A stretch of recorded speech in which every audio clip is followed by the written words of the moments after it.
Hello students, good morning to all of you. Students, आज के इस वीडियो में हम क्लास 11th के चैप्टर एटॉमिक स्ट्रक्चर या परमाणु संरचना के अंतर्गत क्वांटम नंबर्स या क्वांटम संख्याओं की स्टडी करेंगे। तो स्टूडेंट्स, क्वांटम नंबर्स की स्टडी शुरू करने से पहले आपको कुछ कॉन्सेप्ट क्लियर होना चाहिए, और वह कॉन्सेप्ट होता है आधुनिक परमाणु संरचना का या मॉडर्न एटॉमिक स्ट्रक्चर का। आप जानते हैं कि जो मॉडर्न एटॉमिक स्ट्रक्चर होता है उसमें परमाणु के बीच में, एटम के बीच में एक नाभिक होता है, और इस नाभिक के चारों ओर जिस तरह से प्याज में लेयर्स होती हैं, उनके छिलकों की जो लेयर्स होती हैं, ठीक उसी प्रकार से विभिन्न प्रकार के कोष उपस्थित होते हैं। इन कोष के लिए हम के, एल, एम, एन के द्वारा या 1, 2, 3, 4 के द्वारा व्यक्त करते हैं। ये कहलाते हैं कोष या सेल। एक कोष या सेल वृत्ताकार होते हैं, और जो कोष होते हैं, इन कोष के लिए हम पुनः उपकोष में विभाजित करते हैं। आधुनिक परमाणु संरचना के अनुसार कोष को उपकोष में या सब सेल में विभाजित किया जाता है, और ये सब सेल 4 प्रकार के होते हैं: एस, पी, डी और F. S for sharp, P for principal, D for diffuse और एफ फॉर फंडामेंटल। पहले कोष में केवल एक उपकोष होता है, एस। दूसरे कोष में 2 उपकोष होते हैं, एस और पी। तीसरे कोष में 3 उपकोष होते हैं, एस, पी और डी। इसी प्रकार चौथे कोष में 4 उपकोष होते हैं, एस, पी, डी और एफ। इसके बाद जो उपकोष होता है, उपकोष को पुनः कक्षकों में या ऑर्बिटल्स में विभाजित किया जाता है।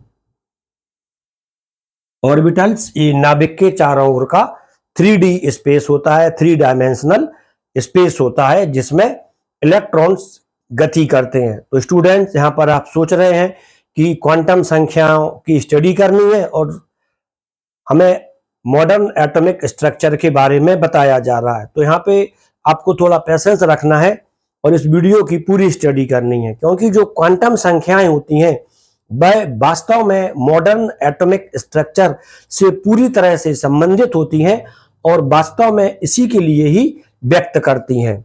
उपकोष को ऑर्बिटल्स में विभाजित किया गया है। एस उपकोष में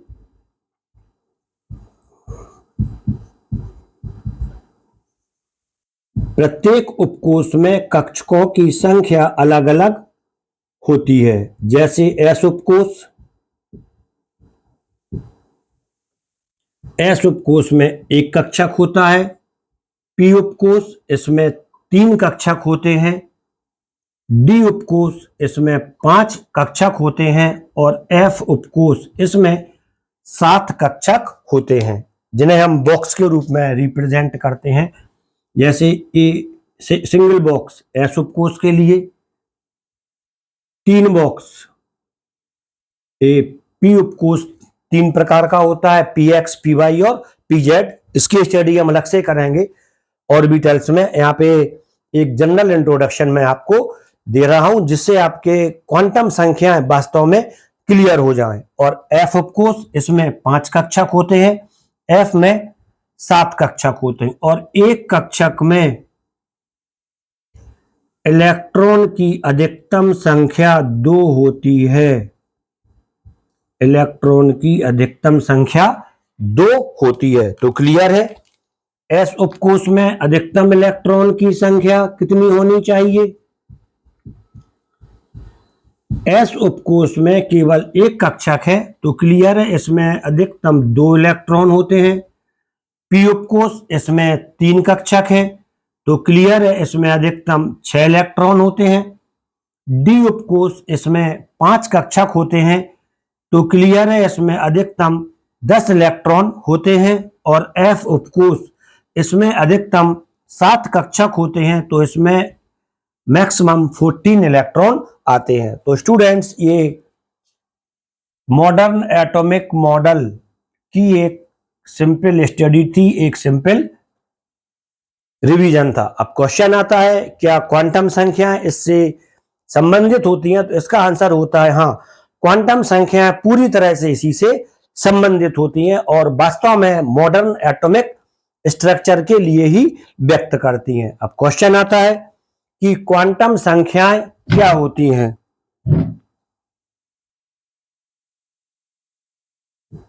क्वांटम नंबर्स क्या होती हैं? जो क्वांटम यहाँ पे वर्ड आया है वह क्वांटम मैकेनिक्स से आया है।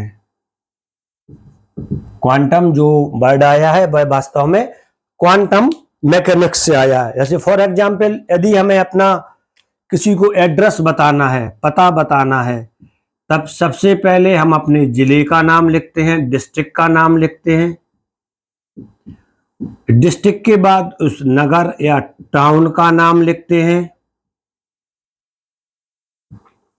और टाउन के बाद हम अपनी कॉलोनी का नाम लिखते हैं या मोहल्ले का नाम लिखते हैं और इसके बाद सबसे लास्ट में हम अपना हाउस नंबर लिखते हैं। तो क्लियर है, हमारा एड्रेस पूरा हो जाता है। इसी प्रकार जब हमें किसी इलेक्ट्रॉन्स की परमाणु में वास्तविक स्थिति ज्ञात करनी होती है कि यह इलेक्ट्रॉन परमाणु के किस कोष में है, किस उपकोष में है, किस कक्षक में है और इसका रिवॉल्यूशन या चक्रण किस प्रकार का है, स्पिन किस प्रकार का है, तब हमें इन क्वांटम संख्याओं की जानकारी करनी होती है। तो क्लियर है, जिस प्रकार हमें जिला, नगर, कॉलोनी और हाउस नंबर चाहिए होता है, 4 चीजें चाहिए होती हैं, उसी प्रकार से क्वांटम नंबर्स भी 4 प्रकार के होते हैं। तो अब देखते हैं क्वांटम नंबर्स। क्वांटम नंबर्स किसे कहते हैं?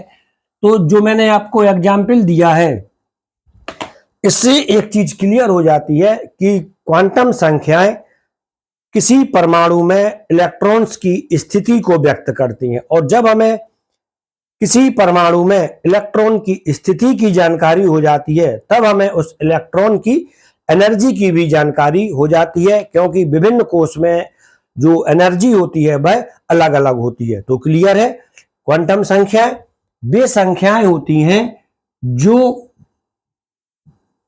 किसी इलेक्ट्रॉन की, आप इसको डायग्रामेटिक रूप में लिख सकते हैं, वे संख्याएं जो किसी इलेक्ट्रॉन की स्थिति, पोजीशन व ऊर्जा की जानकारी देती हैं या स्थिति व ऊर्जा को व्यक्त करती हैं, क्वांटम संख्याएं कहलाती हैं। वे संख्याएं जो किसी इलेक्ट्रॉन की स्थिति व ऊर्जा की जानकारी देती हैं क्वांटम संख्याएं कहलाती हैं। क्लियर हो जाता है। तो अब क्वेश्चन आता है कि क्वांटम संख्याएं कितने प्रकार की होती हैं?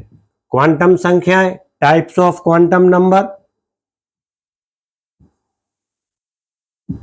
Types of quantum number, quantum संख्याएं मुख्यतः 4 प्रकार की होती है। नंबर 1, प्रिंसिपल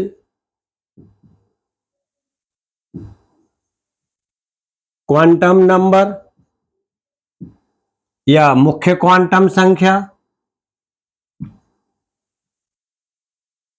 इसको शॉर्ट में लिख दिया प्रिंसिपल या मुख्य क्वांटम संख्या। नंबर 2 होती है एजीमुथल,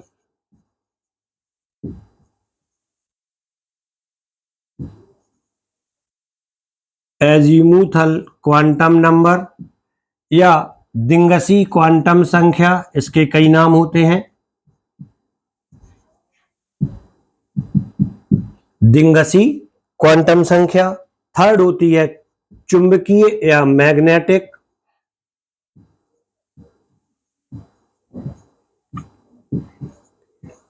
मैग्नेटिक क्वांटम नंबर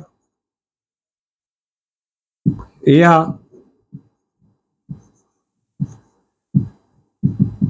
चुंबकीय क्वांटम संख्या, और फोर्थ होती है स्पिन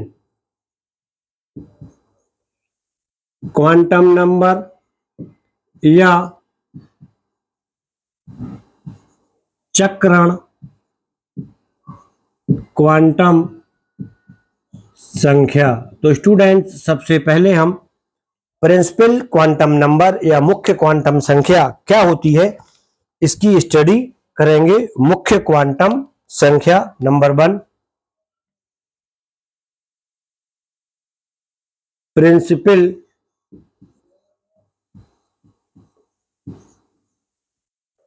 क्वांटम नंबर या मुख्य क्वांटम संख्या। तो उसमें सबसे पहला क्वेश्चन आता है कि प्रिंसिपल क्वांटम संख्या क्या होती है। तो जो प्रिंसिपल क्वांटम संख्या है, हमें किसी इलेक्ट्रॉन की स्थिति की जानकारी करनी होती है, तो सबसे पहले हमें उसके कोष की जानकारी होनी चाहिए, सेल की जानकारी होनी चाहिए। तो यही प्रिंसिपल क्वांटम संख्या है जो उस इलेक्ट्रॉन के कोष की या सेल की जानकारी देती है। तो वह क्वांटम संख्या जो किसी इलेक्ट्रॉन के कोष या सेल को व्यक्त करती है, एक कोष या सेल को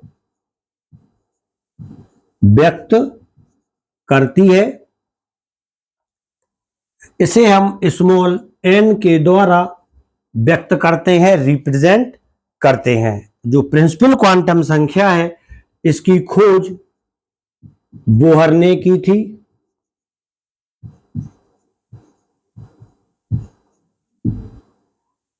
बोहर ने की थी। जो प्रिंसिपल क्वांटम संख्या होती है n की जो वैल्यू आती है, n का जो मान होता है, n का मान कभी शून्य नहीं होता है, कभी 0 नहीं होता है, क्योंकि इलेक्ट्रॉन सदैव किसी ना किसी कोष में होता है, या तो पहले कोष में रहेगा या दूसरे कोष में रहेगा या तीसरे में या चौथे में।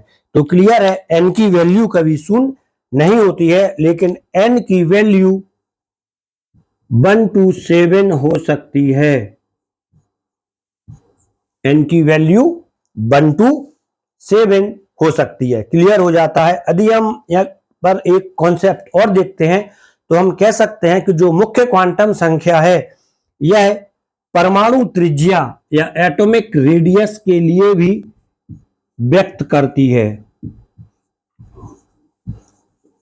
परमाणु त्रिज्या के लिए भी व्यक्त करती है। जैसे यह नाभिक है और n की वैल्यू 3 है, तब 1, 2 और 3, तब क्लियर है कि यह तीसरे कोष में होगा इलेक्ट्रॉन, तब इसकी परमाणु त्रिज्या ज्यादा होगी। और यदि n की वैल्यू 2 है, तब इलेक्ट्रॉन यहां पर होगा और इसकी परमाणु त्रिज्या कम होती है। तो हम दूसरे शब्दों में, अदर वर्ड्स में ये भी कह सकते हैं कि वह क्वांटम संख्या जो किसी परमाणु की त्रिज्या को व्यक्त करती है, एटॉमिक रेडियस को रिप्रेजेंट करती है, प्रिंसिपल क्वांटम नंबर कहलाती है। तो यहां पर आपने देखा है कि ये इलेक्ट्रॉन्स के कोष को व्यक्त करती है, और जो इलेक्ट्रॉन का कोष होता है, हम उसकी एनर्जी का भी निर्धारण कर सकते हैं प्रिंसिपल क्वांटम संख्या के अनुसार। तो क्लियर है, इस क्वांटम संख्या से हम किसी इलेक्ट्रॉन की जो एनर्जी होती है किसी कोष में, En, वह निम्न प्रकार से ज्ञात कर सकते हैं। En equal to -2 pi square me⁴ upon n square h square. इस फार्मूला के द्वारा हम किसी कोष में उपस्थित इलेक्ट्रॉन्स की एनर्जी ज्ञात कर सकते हैं, जहां पर m मास ऑफ इलेक्ट्रॉन है, E चार्ज ऑफ इलेक्ट्रॉन है, इलेक्ट्रॉन का आवेश है, n कोष की संख्या है और h प्लैंक कांस्टेंट है। तो स्टूडेंट्स, अभी आपने प्रिंसिपल क्वांटम संख्या क्या होती है इसकी स्टडी कर ली है। n की वैल्यू 1 to 7 कुछ भी हो सकती है, लेकिन 0 नहीं होती है। इसकी खोज बोहर ने की थी। इसके बाद हम सेकेंडरी क्वांटम संख्या को देखते हैं। सेकेंडरी क्वांटम संख्या क्या होती है? इसको यहां से रफ कर दिया, जिससे और थोड़ा स्पेस भी मिल जाएगा।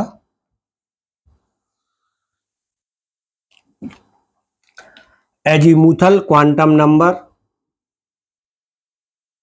और दिंगसी क्वांटम संख्या, इसके कई नाम होते हैं। इसे हम ऑर्बिटल क्वांटम नंबर भी कहते हैं,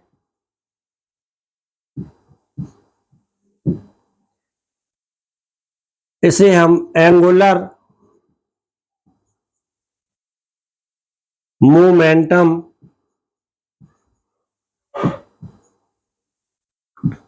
क्वांटम नंबर भी कहते हैं, इसे हम subsidiary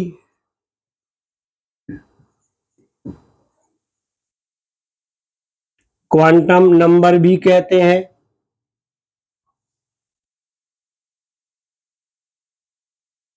azimuthal quantum number, orbital quantum number, angular quantum number, subsidiary quantum number कहते हैं। अब जब हमें इलेक्ट्रॉन्स के कोष की जानकारी हो जाती है, तब हमें इसके उपकोष की जानकारी करनी होती है। तब क्लियर है कि जो क्वांटम संख्या इसके उपकोष को व्यक्त करती है, वह क्वांटम संख्या एजीमुथल क्वांटम नंबर या दिंगसी क्वांटम संख्या कहलाती है। ये इसकी सिंपल डेफिनेशन हो जाती है। वह क्वांटम नंबर जो किसी इलेक्ट्रॉन के उपकोष या सबसेल को व्यक्त करता है, उपकोष या सबसेल को व्यक्त करता है, एंगुलर मोमेंटम क्वांटम नंबर या एजीमुथल क्वांटम नंबर कहलाता है। इसे एजीमुथल क्वांटम नंबर कहलाता है। इसे एल के द्वारा व्यक्त करते हैं, इसे हम एल के द्वारा व्यक्त करते हैं। एजीमुथल क्वांटम नंबर के लिए एल से व्यक्त करते हैं। एल स्मॉल होना चाहिए, कैपिटल नहीं होना चाहिए। अब क्वेश्चन आता है इसकी वैल्यू कैसी होती है, इसकी वैल्यू किस पर डिपेंड करती है। तो जो एल की वैल्यू होती है, एल की वैल्यू एन पर डिपेंड करती है। एल का मान एन के मान पर डिपेंड करता है। क्वेश्चन आता है कैसे डिपेंड करता है। तब एल इक्वल टू 0 से n-1 तक होता है,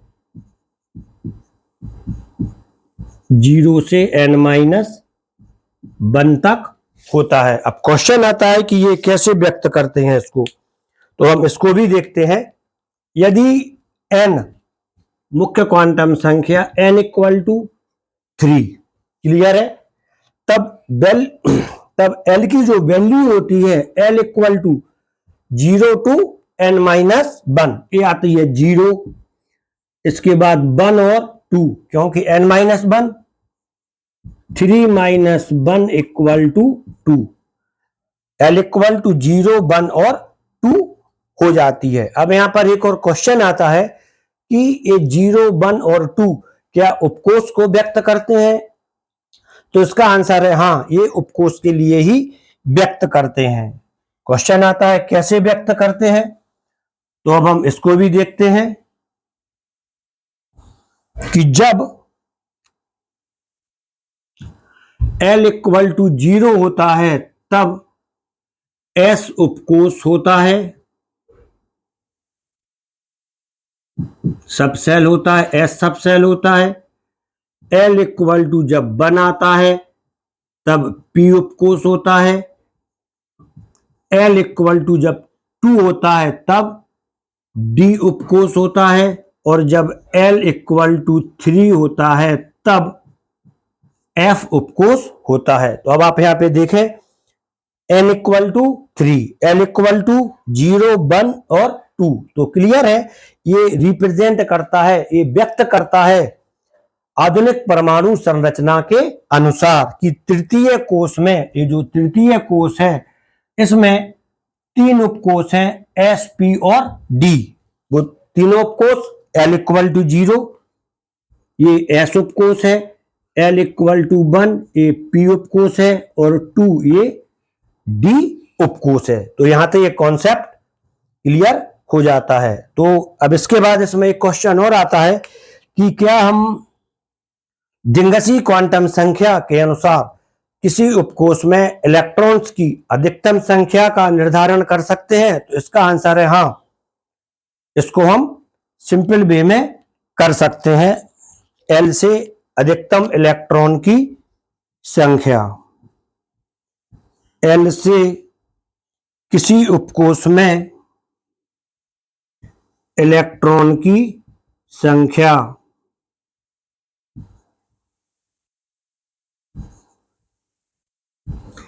इसके लिए एक सिंपल फार्मूला होता है।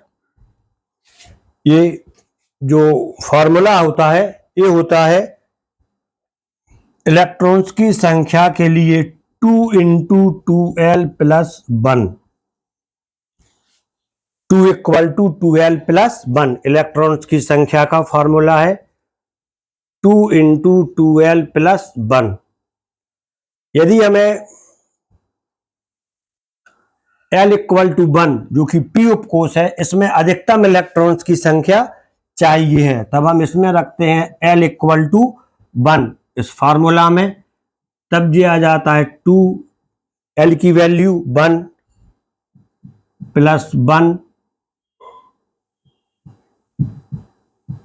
2 × 1 2 + 1 2 + 1 3 = 6। तो क्लियर हो जाता है पी उपकोष में अधिकतम 6 इलेक्ट्रॉन्स होते हैं। तो स्टूडेंट्स अभी आपने एजीमुथल क्वांटम नंबर्स की स्टडी कर ली है जो कि सिंपल थी। इसके बाद जो थर्ड क्वांटम नंबर है मैग्नेटिक क्वांटम नंबर, हम इसकी स्टडी करते हैं। जो एक क्वांटम नंबर्स होते हैं इनकी वैल्यू ऊपर वाली क्वांटम नंबर की वैल्यू पर डिपेंड करती है। जैसे सबसे पहले लिया n, n के बाद आता है l, तो जो l की वैल्यू डिपेंड करेगी वो n की वैल्यू पर डिपेंड करेगी। इसी प्रकार थर्ड वैल्यू चुंबकीय क्वांटम संख्या मैग्नेटिक क्वांटम संख्या है, तो जो इसकी वैल्यू आती है वह l की वैल्यू पर डिपेंड करती है। तो अब third quantum number magnetic quantum number, अब हम इसकी स्टडी करते हैं। तो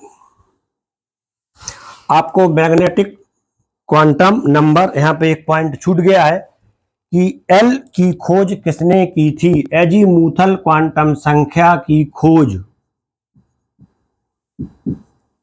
किसने की थी? एल की खोज सोमरफील्ड ने की थी। एल एजीमुथल क्वांटम नंबर की खोज सोमरफील्ड ने की थी। इसके बाद जो थर्ड क्वांटम नंबर है वह आती है magnetic quantum number, magnetic quantum number या चुंबकीय क्वांटम संख्या, मैग्नेटिक या चुंबकीय क्वांटम संख्या। तो स्टूडेंट्स आप इसकी डेफिनेशन परमाणु संरचना के आधार पर दे सकते हैं। कोश उपकोष के बाद आता है कक्षक, क्लियर हो जाता है। तो इसकी परिभाषा क्या रहेगी? वह क्वांटम संख्या जो किसी इलेक्ट्रॉन के कक्षक या ऑर्बिटल्स को व्यक्त करती है चुंबकीय क्वांटम संख्या कहलाती है। इसकी सिंपल डेफिनेशन हो जाती है, वह क्वांटम संख्या जो किसी इलेक्ट्रॉन के कक्षक या ऑर्बिटल्स को व्यक्त करती है, कक्षक या ऑर्बिटल्स को व्यक्त करती है, चुंबकीय क्वांटम संख्या कहलाती है। या मैग्नेटिक क्वांटम संख्या कहलाती है।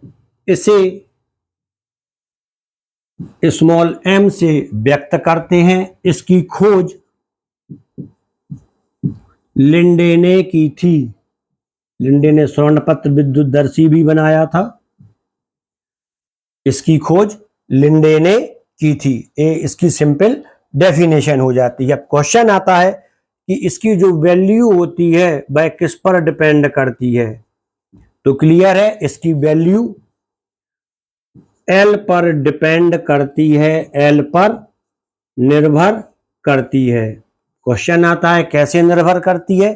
तो जो इसकी वैल्यू है निम्न प्रकार से निर्भर करेगी। इसका मान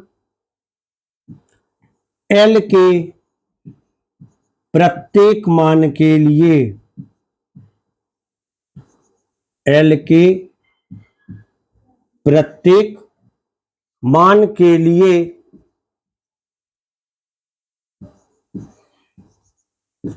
-L 0 +L तक होता है। m इक्वल टू -L फिर 0 फिर +L तक होता है, जिसे हम एक सिंपल लाइन के द्वारा, नंबर लाइन जो आपने पढ़ी होगी उसी के द्वारा व्यक्त कर सकते हैं। यहाँ पर पहले -4 -3 -2 -1 0 +1 +2 +3 और +4 क्लियर हो जाता है। ये इस तरह से आती है। फॉर एग्जाम्पल यदि हमने लिया था n इक्वल टू 3, तब इसके लिए L इक्वल टू आया था 0 1 और 2। 0 ने बताया था S उपकोष है, 1 ने बताया था P उपकोष है, 2 ने बताया था D उपकोष है। इसके बाद जब हम M की वैल्यू फाइंड आउट करते हैं, यहां पर आपको समझना है। तो यहां पर 0 है तो 0 की जगह पे सिर्फ 0 आएगा। इसके बाद L 1 है तो जो L की वैल्यू आएगी वह -L टू +L जाएगी, यानी -1 0 +1। इसके बाद 2 आया है तो ये 2 के लिए यहां तक ये पूरी जाएगी वैल्यू, -2 -1 0 +1 और +2। अब क्वेश्चन आता है कि m के ये वाली वैल्यू से कक्षकों की संख्या या कक्षक कैसे निर्धारित हो जाते हैं। तो आपको मैंने यहाँ पे बताया था कि S उपकोष में एक कक्षक है, P उपकोष में 3 कक्षक है, D उपकोष में 5 कक्षक हैं। तो क्लियर है, 1 S उपकोष है, 0 S उपकोष है, 1 P और 2 D उपकोष है। और यहां पर M का मान 0 अर्थात 1 है। तो जो इसके मानों की संख्या होती है उतने ही कक्षकों की संख्या होती है। m इक्वल टू 0, 0 एक मान है तो क्लियर है S उपकोष में एक कक्षक होता है या S उपकोष में एक कक्षक है। इसी प्रकार जो P उपकोष आता है इसमें 3 कक्षक, इसके 3 मान आते हैं, -1 0 और +1, जो कि P उपकोष के 3 कक्षकों के लिए व्यक्त करते हैं, Px Py और Pz। ये बताता है कि P उपकोष में 3 कक्षक होते हैं, 3 मान इसके 3 कक्षक के लिए रिप्रेजेंट करते हैं, व्यक्त करते हैं। इसी प्रकार ये 5 मान आए हैं 2 के लिए और 2 D उपकोष को व्यक्त करता है। तो क्लियर है, D उपकोष में 5 कक्षक होते हैं। D उपकोष में कितने कक्षक आते हैं? 5 कक्षक। एक क्लियर हो जाता है। तो यहाँ पे आपका कॉन्सेप्ट क्लियर हो रहा है कि जो क्वांटम संख्याएं हैं, क्वांटम संख्याएं वास्तव में आधुनिक परमाणु संरचना के लिए ही रिप्रेजेंट करती हैं और ये क्वांटम मैकेनिक्स पे आधारित हैं। इसके अतिरिक्त ये जो क्वांटम संख्याएं हैं ये एमिशन स्पेक्ट्रम को भी व्यक्त करती हैं किसी परमाणु के उत्सर्जन स्पेक्ट्रम की जो लाइनें आती हैं उनको भी व्यक्त करती हैं। इसकी स्टडी हम बाद में करेंगे। इसके बाद आपने कोष देख लिया, उपकोष और कक्षक, और यहाँ पे बताया था किसी भी एक कक्षक में अधिकतम इलेक्ट्रॉन्स की संख्या 2 होनी चाहिए। तो आप यहाँ पर खुद सोचें, इलेक्ट्रॉन्स में नेगेटिव चार्ज होता है, समान आवेशों के बीच में प्रतिकर्षण होगा। तो यदि उपकोष में 2 इलेक्ट्रॉन जाते हैं तब उनके बीच में प्रतिकर्षण होना चाहिए और उपकोष को खत्म होना चाहिए, इलेक्ट्रॉन दूर दूर चले जाते हैं। तो इसे हम किस प्रकार से एक्सप्लेन कर सकते हैं, कैसे समझ सकते हैं? तो इसी घटना को एक्सप्लेन करने के लिए एक चौथी क्वांटम संख्या, स्पिन क्वांटम संख्या को दिया गया था। तो अब हम स्पिन क्वांटम नंबर की स्टडी करते हैं। इसकी खोज मैंने बताई दी थी, लिंडे ने की थी।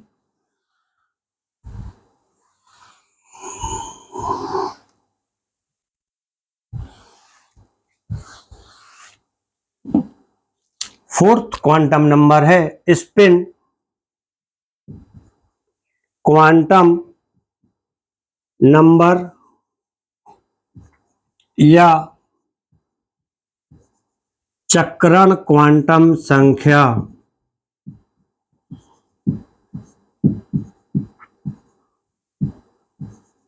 स्टूडेंट्स, जैसा कि आप जानते हैं, जो अर्थ होती है पृथ्वी, सूर्य के चारों ओर घूमती है और सूर्य के चारों ओर घूमने के साथ साथ ये अपनी अक्ष पर भी घूमती है, जिससे कि दिन रात होते हैं। ठीक इसी प्रकार जो इलेक्ट्रॉन होता है, इलेक्ट्रॉन नाभिक के चारों ओर तो घूमता ही है, लेकिन इसके साथ साथ ये अपनी अक्ष पर भी घूमता है। और इस इलेक्ट्रॉन का जो स्पिन है वह यूनिडायरेक्शनल नहीं होता है। अधिक एक इलेक्ट्रॉन एक ही कक्षक का क्लॉकवाइज घूमता है, तब दूसरा इलेक्ट्रॉन एंटी क्लॉकवाइज घूमता है, जिससे कि अपोजिट टाइप की मैग्नेटिक फील्ड उत्पन्न हो जाती है। पढ़ाई होगा आपने फिजिक्स में। गति की अवस्था, आवेश की गति की अवस्था विद्युत धारा, विद्युत धारा से चुंबकीय क्षेत्र, और जब डायरेक्शन अलग अलग है तो चुंबकीय क्षेत्र भी अलग अलग होंगे, जिससे उनकी स्टेबिलिटी बन जाती है। फिजिक्स का कॉन्सेप्ट था ये स्पिन क्वांटम नंबर या चक्रण क्वांटम संख्या। तो क्लियर है कि वह क्वांटम संख्या जो इलेक्ट्रॉन के अपनी अक्ष पर चक्रण को व्यक्त करती है, या इलेक्ट्रॉन के चक्रण, इसे चक्रण क्वांटम संख्या भी कहते हैं, या स्पिन को व्यक्त करती है। इलेक्ट्रॉन के चक्रण या स्पिन को व्यक्त करती है स्पिन क्वांटम नंबर कहलाती है। इस क्वांटम संख्या के लिए हम S से व्यक्त करते हैं, इसे हम S से व्यक्त करते हैं। और जो इसका मान होता है, S का मान, मैंने आपको बताया था पहले वाली क्वांटम संख्या पर डिपेंड करता है। तो S का मान M के मान पर निर्भर करता है, डिपेंड करता है। क्वेश्चन आता है कैसे निर्भर करता है?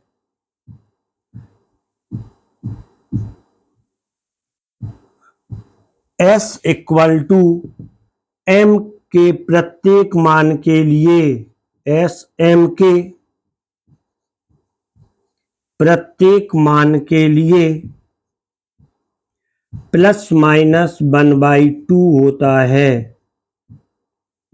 +1/2 और -1/2 होता है, जिसे हम सुविधा से ±1/2 भी लिख सकते हैं। इसमें जो प्लस आता है यह इलेक्ट्रॉन के +1/2 इलेक्ट्रॉन के क्लॉकवाइज चक्रण को व्यक्त करता है,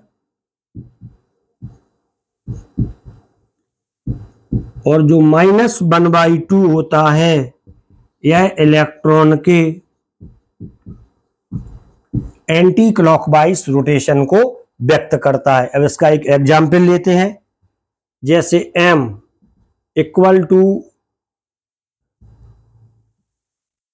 ये आया था 0 और 1, तब s इक्वल टू आता है 0 के लिए +1/2 और -1/2। m की वैल्यू -1, 0 और +1 होती है, तो जो -1/2 है इसके लिए भी आता है +-1/2, 0 के लिए भी +-1/2 और 1 के लिए भी +1 के लिए +-1/2। तो क्लियर है।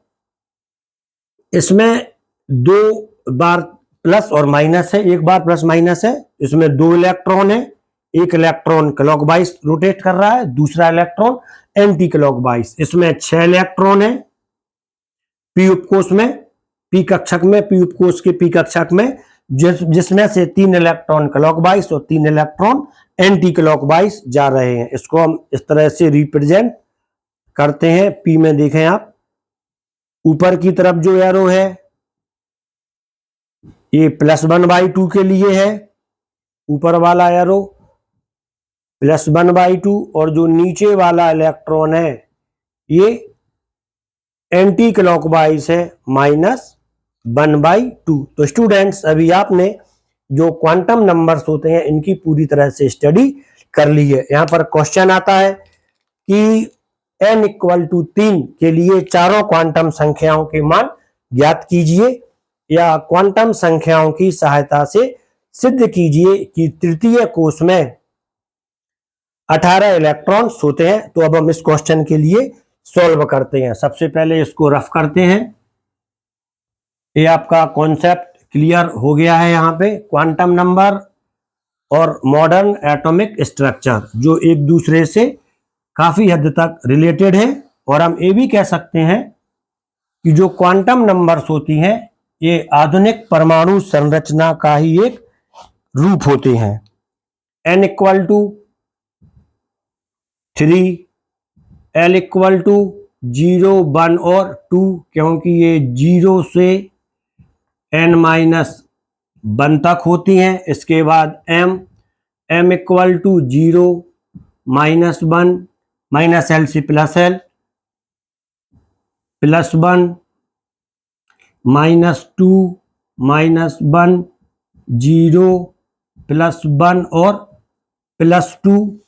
s = 0 के लिए हम लिख सकते हैं +1/2 और -1/2। इसी तरह इसके लिए भी +1/2, -1/2, +1/2, -1/2, +1/2, -1/2। और इन्हें अब हम कुछ शॉर्ट में लिख देते हैं। +-1/2, +-1/2, +-1/2,